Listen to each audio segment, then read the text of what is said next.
Oke, selamat datang kembali. Kali ini kita akan selami lebih dalam salah satu cerita penciptaan yang paling fundamental langsung dari Kitab Kejadian. Kita akan lihat gimana ceritanya sebuah alam semesta yang udah rampung, tiba-tiba jadi panggung untuk sebuah momen yang super intim, lahirnya manusia. Nah, pertanyaan ini nih yang jadi pusat pembahasan kita.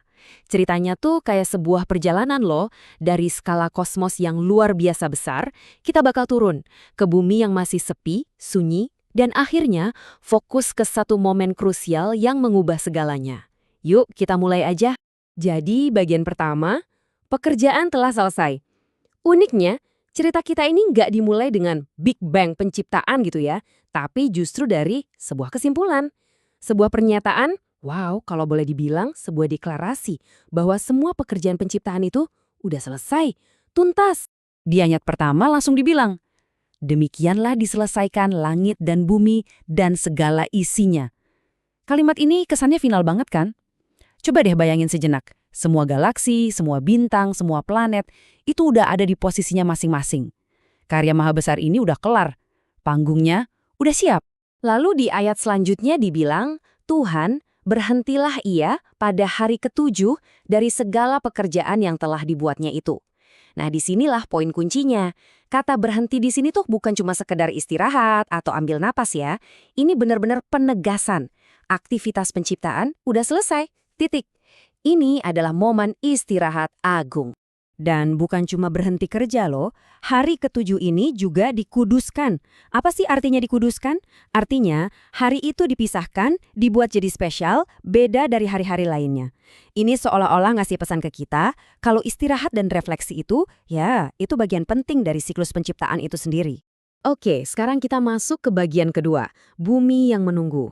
Kita pindah fokus nih, dari skala kosmos yang maha luas, sekarang kita zoom in langsung ke permukaan bumi. Teksnya ngasih kita gambaran yang spesifik banget tentang dunia saat itu. Dunia yang kelihatannya sih udah jadi, tapi kok rasanya ada yang kurang ya? Hal pertama yang disebutin itu justru apa yang nggak ada. Belum ada semak. Ini bukan berarti bumi itu gersang atau tandus ya. Bayangin aja kayak kanvas kosong yang bersih, siap dilukis tapi masih menunggu pelukisnya.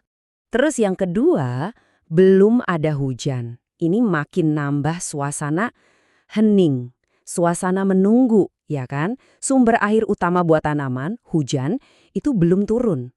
Dan ini nyambung banget ke poin berikutnya, yang paling penting. Yaitu, belum ada orang. Nah, ini dia. Ini ketiadaan yang paling krusial. Kenapa belum ada tanaman? Karena belum ada manusia buat mengolah tanahnya. Teksnya jelas banget ngaitin kondisi bumi sama keberadaan manusia. Potensinya ada, tanahnya siap, tapi pengelolanya belum ada. Tapi di tengah keheningan ini, ada satu gerakan. Dikatakan ada kabut yang naik dari bumi dan membasahi tanah. Ini bukan hujan deras ya, cuma kabut. Sebuah persiapan yang subtil, lembut. Seolah-olah bumi itu sendiri lagi siap-siap menyambut sesuatu yang besar. Dan sekarang kita sampai di puncaknya. Bagian ketiga, nafas kehidupan. Setelah panggung kosmiknya siap, buminya juga udah disiapin, sekarang fokusnya mengerucut ke satu tindakan penciptaan yang paling personal, paling mengubah segalanya. Di sini, esensi manusia itu seolah dibelah jadi dua elemen. Ada dua sisi. Di satu sisi kita punya debu tanah. Ini bagian kita yang, dari bumi. Fisik, fana, terikat sama dunia. Tapi di sisi lain ada nafas hidup. Ini nih percikan ilahinya, sumber dari kehidupan itu sendiri, sesuatu yang bukan dari tanah. Prosesnya pun digambarkan dalam 3 langkah yang berurutan dan jelas banget. 1. Membentuk dari debu. Ini proses fisiknya dari materi bumi. 2. Menghembuskan nafas hidup.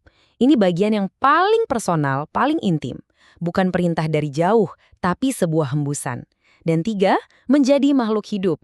Ini hasilnya, transformasinya. Dari benda mati jadi hidup. Dan ayatnya ditutup dengan, demikianlah manusia itu menjadi makhluk yang hidup. Nah, jadi inilah hasilnya.